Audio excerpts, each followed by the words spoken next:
Welcome to Faith, Fiction, and Folklore, or as we like to call it, the Tri-F Podcast, where we try not to F the podcast up. My name is Gary Varner. With me is the Turtle Chief. And tonight, hello. And tonight we are going to be going over a very interesting story that we're not sure what to think of. And so we're going to watch it with you all, and we're going to try to decide whether or not we believe it. So Trevor, would you like to explain what's going on in this video? So this video is by a channel called Deep Believer. I was looking for her name. I forgot it.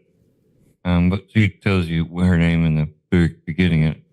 But she's talking to this guy. His name is Dave Bryan. He's a pastor, preacher, and he kind of tells his encounter with Anton LaVey.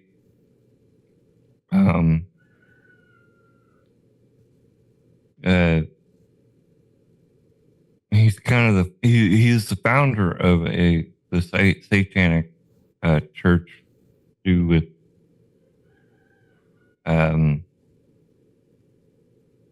let's see, satanic church founder in '97, and this is Dave Bryan's story of how he kind of cut the cord of Anton LaVey, and he talks about this girl that shows up in his life, who Anton LaVey had been astral projecting into her, and basically taken over her life, and she had a very rough life with the demonic stuff, because Anton LaVey raised her in it. And this preacher, she basically came to this preacher for help. And so we're getting in the middle of the story where he helps her by basically cutting Anton LaVey's cord while he's astral projecting into her.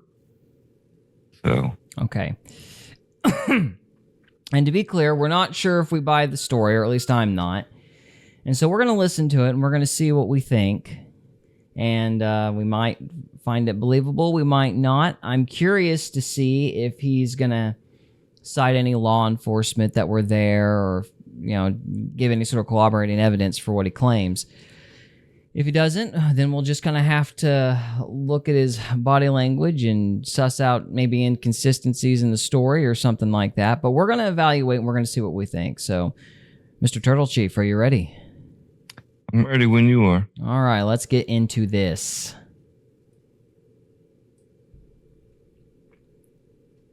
All righty. Amazing wisdom to Lou Benninger. And he said, you know, this pastor is well loved in the community, has a large church. They said, well, that doesn't mean he can kidnap people. He said, well, yeah, but this lady, he said, how much do you know about her? Well, we're trying to find out about her, but it doesn't really matter. She's an adult. She said that that's what's happening. These are serious felony crimes. And he said, I get that, but she has a frequent flyer. So just to clarify, what has happened is this woman, if I understand the story correctly, has arrived at his house and is now claiming that she has been kidnapped, and the cops are confronting him about this. So in theory, there should be a record about that. Trevor, am I getting that correct? Well, this is actually a while after she's lived with this preacher. He's trying to help her get away from Anton. So she's been staying in the house for a while. She's been staying in this preacher's house for a while now. Okay. He's trying to help her get cut away from Anton LaVey and all the practices of the satanic church. Okay. And basically, she got taken over by the demons and Anton LaVey, and they claimed that this preacher was trying to do bad things to her. Okay. And so she got the police involved. And so now the police have shown up at his house and are trying to arrest him. Okay. And so now he's trying to explain to the police at this point what's going on. Okay. Gotcha. All right. We will go on. Card to mental health. She's been in mental health all of her adult life. And she could be lying to you, which I think is the case. And he said, well, you need to ask yourself if this pastor is a good man, which everybody says he is, if he is helping this woman, which is par for the course for them because they help people all the time. And if this woman is a 5150 and she's making this up, he said, everybody here tonight, you're going to lose your jobs. He said, this pastor, you shame him over something that he's done to help the community, you are all going to lose your jobs. And they said, never thought of that. So they huddled up for a minute and talked for a while. And then one of them came over, said, Pastor Brian, this is an awkward situation. We know that you have a good reputation. You have 3 very serious felonies, maybe more. But he said, we're not going to take you in tonight. We're going to release you on your own recognizance with one condition. You may not be anywhere near the victim. You can't follow her. You can't call her. You can't talk to her. If we hear that you are anywhere near her, we're going to arrest you on felony charges. So I thought to myself, what do you do with that? How do you tell police officers it's not really her? It's her father who astral projected into her. You know, it's like that's a full stop, permanent dead end. So I said, well, thank you, officer. I know you're going to find out that I haven't harmed her at all. We love her. We've tried to help her. I just thought, wow, this is wild. And because, Anton, for months, he was saying, Okay, I'm going to tell you right now, one of the first things that pops out of my mind that's bothering me. There are obvious cuts in this thing. So this video has been very polished right from the outset. Oh, yeah. Deep believer. Yeah. She polishes her videos a lot. Okay. And cuts a lot of stuff.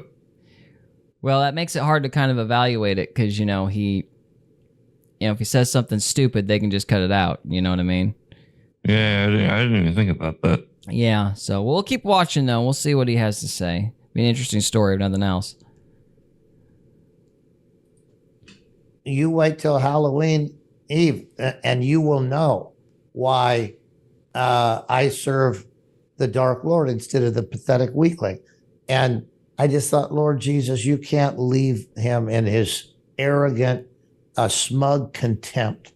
And so away they went with her flipping me off. And so when they rolled out, Lou said, what are we going to do now? I said, well, I don't know, but they will either be taking her to Hell Motel, which was that was a nickname we gave kind of a shoddy little hotel that had a lot of witches and warlocks and Satanists that lived there, and where we rescued Deborah from when she first moved into our. Okay, so question. I'm assuming that this guy lives in an area near Anton LaVey, like in the same town or something like that. Is that why he's familiar with the Hell Hotel or what have you?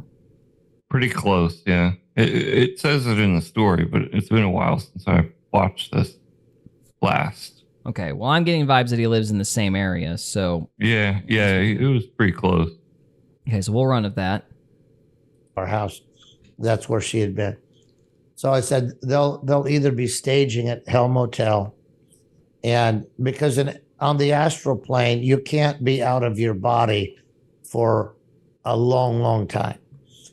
People that are really good at it can be out for 20 minutes or a half hour. Anton, who taught astral projection for the Department of Defense, for the Pentagon, he was a world-class spirit traveler. So he could be out of his body for 90 minutes or more. But anyway, I knew that he would. I'm not sure what I think about that. What do you think about that, Trevor? Well, it depends on what you believe. Are you willing to believe that you can actually astral project at all? I mean, if you can somebody actually astral project for over an hour? Well, I'm just more interested in the idea of the Pentagon looking into that sort of thing. I mean, I suppose I've heard of experiments in that direction, but I mean, yeah. I mean, that's a pretty tall claim to say Anton LaVey was teaching the Pentagon how to do that. I'm pretty sure he did. Well, maybe that explains how he got some of his money. I'm assuming the guy had a fair amount of funds if he was some sort of founder for the Church of Satan or what have you. Yeah. And I know Anton LaVey was involved in quite a bit of stuff. Yeah. Well, it's food for thought. I don't know. Like, it's an interesting thing because I guess what's bothering me when it comes to the subject of possession, you know. Right. Demons tend to have an end, and there's a lot of trauma and a lot of buildup before someone's finally possessed. So the idea that Anton LaVey can just possess somebody, and that seems a little far-fetched, but especially since he's, you know, not a demon, he's just a guy. But, I mean, maybe if there was some kind of familial connection between him and the girl or something to kind of use as a, I don't know. Well, if you were paying attention, he said it a minute ago that this girl is actually Anton's daughter. So it's Anton's daughter. Okay. Yeah. And he has been teaching her everything he knows. And so from day, you know, since she was very small, a little girl, Anton was astral projecting into her. Like, he was showing her how to astral project, and he was able to possess her that way. Okay, so there's a familial connection, and they're both kind of practicing witchcraft together, so there's a dynamic there, I guess you could say. Yeah. Okay. All right, well, we will go on. Have to be getting into his own physical body, and he couldn't be sustained on the astral plane for much longer. So I said they'll either be staging at Hell Motel or they'll try to make the drive all the way up to Grass Valley. But you guys go to Hell Motel. I'm going to try to head them off at Grass Valley, because if they ever get onto the Satanic Ranch in Grass Valley, the odds of saving her tonight are very low. So I strapped up with my 45s and extra mags, and I just thought we may have to go Old Testament before this is over. But I headed up to the Satanic Ranch, and I sent Lou and Cheryl together to go over to Hell Motel. And just as I was pulling out of town, they said the police just let DJ off at Hell Motel, but she's we think she's still under control of Anton, because the whole idea, I don't know if you know this, but for your listeners, when spirits of warlocks come into other bodies, they can manipulate them pretty well. But there is still some awkwardness, and they might, spill their milk or walk funny. That's where we get the idea of zombies walking funny, right? And so there's a lot to be said about zombies, but I don't want to get sidetracked. But they were able to tell that she was walking funny, and said we think she's still under the control of Anton's spirit, but she's going across the street and upstairs to Hell Motel. So I turned around and started coming back towards the hotel. And at that point, Anton found the phone. And I can't remember right now, because it was such a whirl. I can't remember if he found it, called me, or I just thought now's the time to call him because he was away from the police. But anyway, I remember him taking the phone and saying, "Very clever, preacher boy," because he always called me preacher boy. He said, "Very clever, preacher boy." So he knew Anton. So they'd been interacting through the daughter, through the girl. Anton has been taking over her while at this guy's house. So this multiple times. Okay, so And have they tried the exorcism thing before? they've tried this to exercise him several times. They've tried to, like, she's been living with him quite a while. Does he This explain why preacher. it didn't work the first time, or why it's taken so long to deal with this? He does explain it in more detail. Just earlier in the film? Just earlier in the video. All right. So if you want to know the answer to that question, go to Deep Believer and go watch the video. So Yeah. This video is 3 hours. We don't yeah, have we time don't have to time for that. listen to the whole thing. Yeah.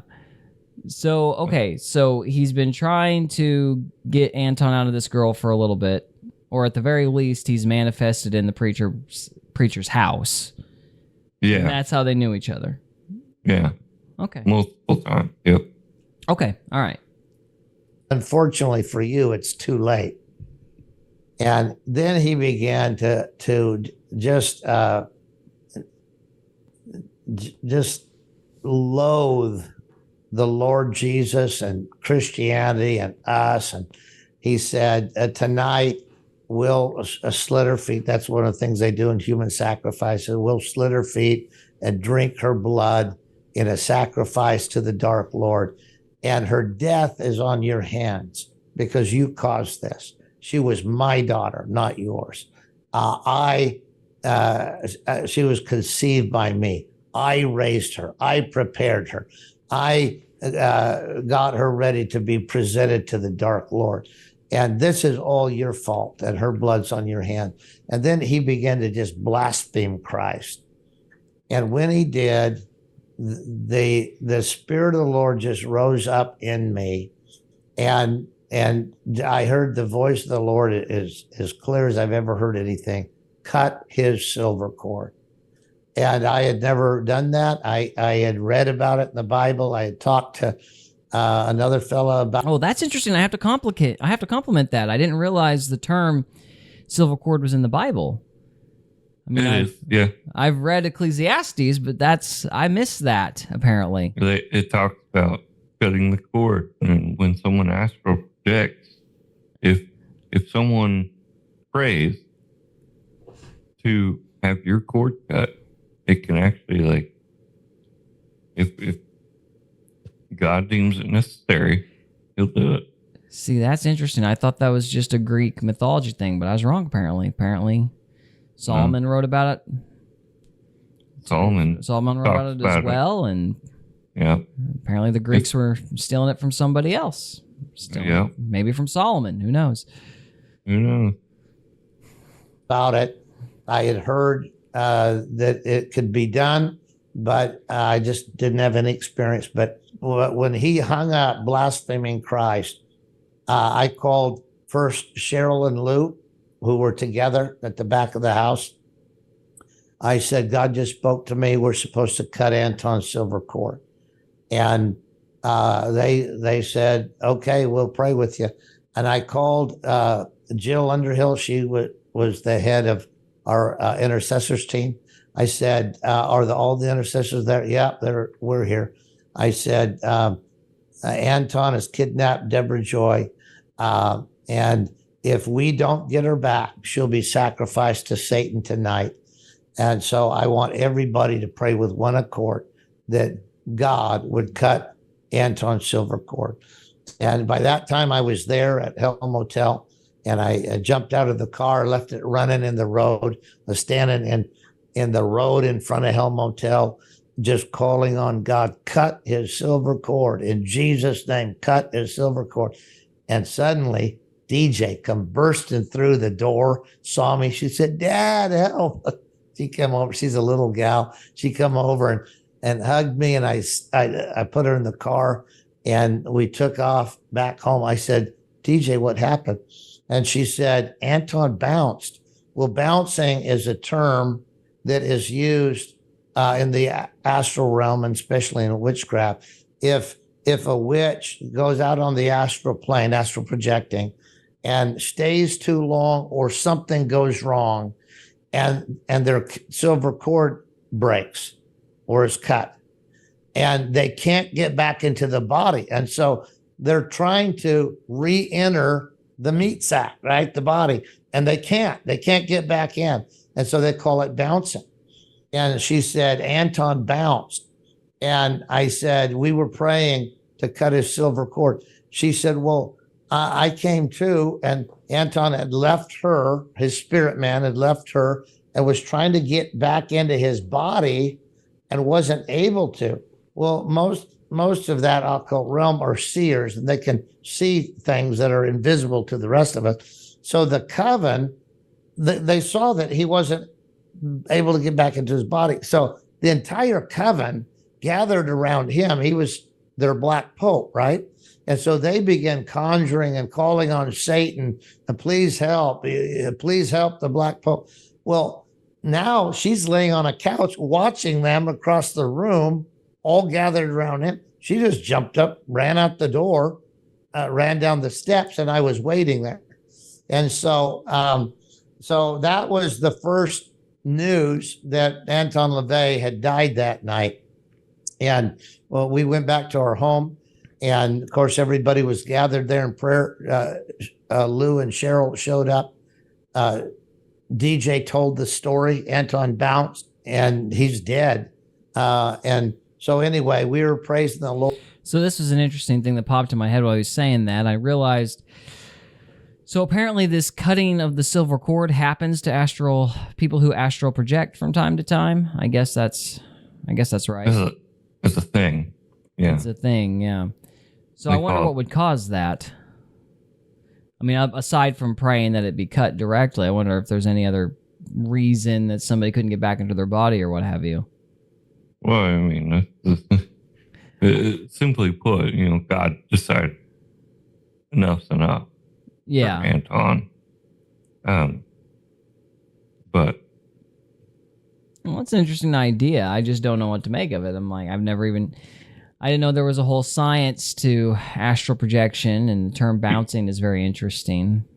Yeah, I haven't. This is all new to me. I was like, this is so interesting, and that's why I kind of want to go over this video. Because yeah, I don't know what to make of it. I'm a little skeptical, but I will say this in his favor. If he was sitting there saying I was praying, and I was demanding that he leave and all this and that, instead of going, I asked the whole church to pray, and then I was outside and all this. I mean, I'd be a little more skeptical if he was kind of positioning himself as the hero of the story, but he's not doing that in his favor. Yeah. So, I mean, I will give him that. I think it's kind of, he seems like he's trying to, give the credit to God and not him, and that's a good thing. So, right. I mean, I'll compliment that. Lord, and suddenly she had a demonic manifestation that was a top drawer. We'd seen a lot of them, but her eyes went serpentine, went long ways, and turned red. And it was just like, eh. And wait, like a reptile. Mm-hmm. Yeah.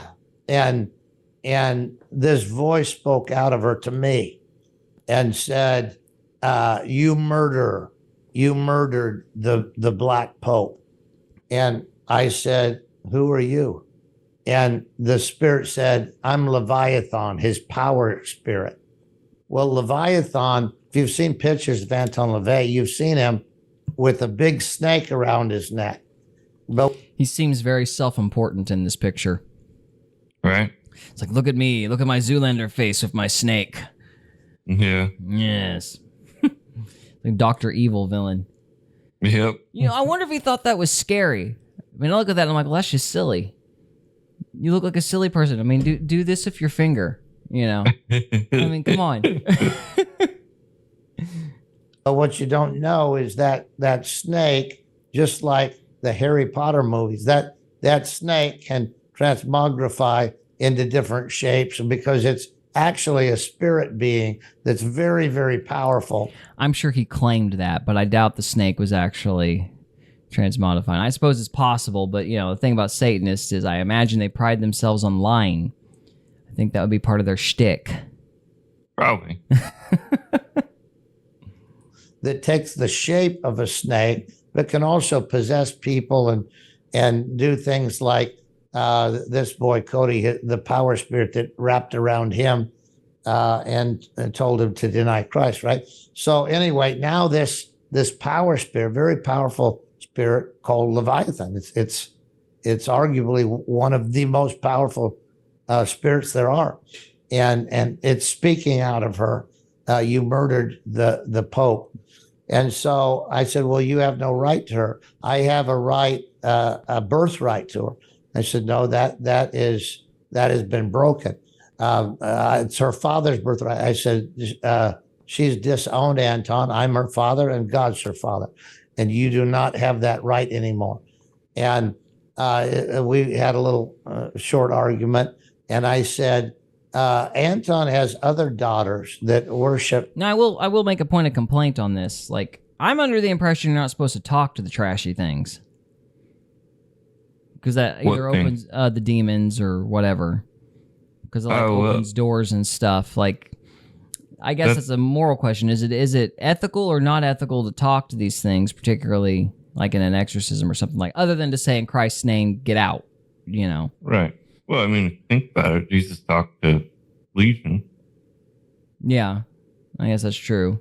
Before he cast Legion into the pig and the swine, Legion begged him, please don't. And so Jesus told him to go to the swine. Well, let me ask you this as just your opinion. Do you think that Christ exclusively had that right to talk to them because he is the Son of God, and we're not supposed to do that? Or do you think we should follow Christ's example in terms of challenging these things from time to time if need be? Well, me personally, when Christ went up to heaven the second time, he told us, now go out and in my name preach, spread the gospel, cast out demons, and what's the other thing? I feel like I should have this pulled up now. Yeah, maybe we need to start pulling up scriptures as they become relevant. Yeah, in one of the gospels, actually in a couple of them, it says, right before he leaves, he goes up into heaven. Jesus tells the apostles, go out and spread the word, spread the gospel, cast demons out in my name, and heal the sick. That was it. Mm-hmm. So there's actually whole ministry that go out and try and do these things. It's called deliverance ministry. Okay, I've heard the term deliverance before. Yeah, and that's what they do. Is they help people with their either inner demons or outer demons or whatever. So I am presuming that this is kind of a catch-all term that incorporates exorcism, but is not exclusively exorcism. Is that correct? Correct. Yeah. Okay. Yeah. So there are full churches that kind of focus on deliverance, and that's basically what this preacher was doing for this girl. He was trying to deliver her out of the satanic world. Mm-hmm. And it was taking a lot of time because she had been born into it and raised into it. Mm-hmm. And it's just, there was a lot. And you'd have to listen to the rest of the video to get the rest of the story. Yeah. So again, if you want to see the whole thing, go to Deep Believer's YouTube channel and look up this interview and get some of those answers. Now, do you know if if this girl had accepted Christ at this point, or is she still resisting that? Or what? Do you know what her spiritual situation was at this time? I don't recall. I'd have to re-listen to it. Okay. Because that would be an interesting question. I mean, because I think there's some debate about whether or not Christians can become possessed or not. Right. And me personally, I'm pretty sure you can get oppressed, which is not fully possessed. Yeah. But she's, Sorry, go she's on. still getting possessed. So I don't think that she's full on Christian. or converted. I was under the impression that you couldn't become possessed once you became a Christian. I don't know if that's like the standard doctrine or not, but that was the impression I had. Yeah. So I'm the same boat. Yeah. I haven't personally seen any possessions that were, that had gotten into Christians in particular. I have heard of a lot of ones where they're oppressed, very deeply oppressed. Mm-hmm. But that's oppression's ultimately possessed. external. Yeah. Yeah. I don't see how you could, because if you have the Holy Spirit inside of you, I don't see how something like that could remain. Right. I mean, I'm not a demonologist by any stretch of the imagination, but I would imagine that would be the case. Yeah. So, Yeah. all right. It gets pretty deep. Yeah. Yeah. Lucifer. You have a right to them, but not to this one. This one has been set free. She's a child of God. And that thing left. And we kind of looked around like, wow, we just got high-level demonic confirmation that Anton was dead. And we were praising the Lord and just kind of, pinching ourselves to sort everything out. And all of a sudden, a female voice spoke through DJ and said, I hate you. You killed my father. Well, I knew that Anton had two of the royal family that were probably there, and that was Carla LaVey and Zena LaVey. And so when I would suspect that was the same demon. Again, they mimic. That's what they do. They mimic. So, I mean, the idea that somebody else would just instantly astral project into her right after Anton had left, and after this confirmation that something had happened, if she was still possessed, I mean, there's no reason for another person to get in there and just say I hate you to the preacher. In theory, that woman wouldn't even know that preacher was standing. Yeah, she wouldn't know what was going on. So if assuming the account's true, then yeah, that would have to be the demon, because how would the person in the room with Anton know? Well, I mean, it goes back to the story of Jesus and the guy with the demon of legion. Mm-hmm. We are legion, and we are many. Mm-hmm. And so she could have had multiple demons. She could have had hundreds of demons inside of her. And Leviathan was just like a big dog controlling all the demons, Yeah. Yeah, but I don't see how it could have been somebody in the room with Anton. I don't think that's possible. Well, it may have just been the demons were trying to confuse this guy. Yeah, well, given the context of the conversation, his whole argument is, Anton's not her dad anymore. She's claimed me as her dad and God as her father, so you don't have the authority. And he immediately goes in with another voice, a female voice, mimicking the daughter, right, but not sounding the same, obviously, trying to get him to be uncertain, because maybe they think they can reassert control if there's uncertainty on the part of the preacher or something like that. Yeah. Maybe. I mean, I don't know. I'm completely guessing, and I don't know how much. I don't know. Yeah, I don't know what the rules are, so I probably shouldn't say any more than that. But I don't see how it would be somebody from the coven. So. Well, and that's another thing is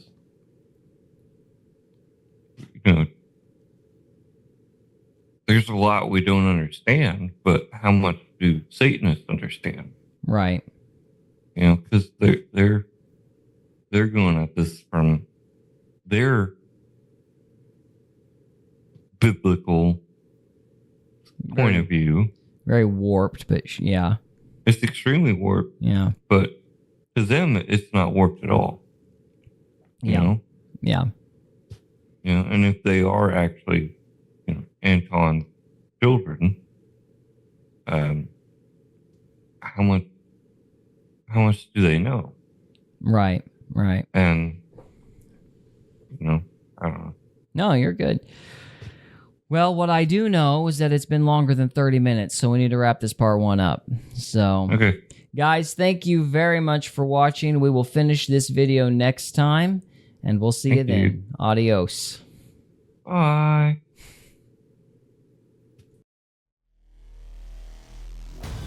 We hope you enjoyed this episode of Faith, Fiction, and Folklore.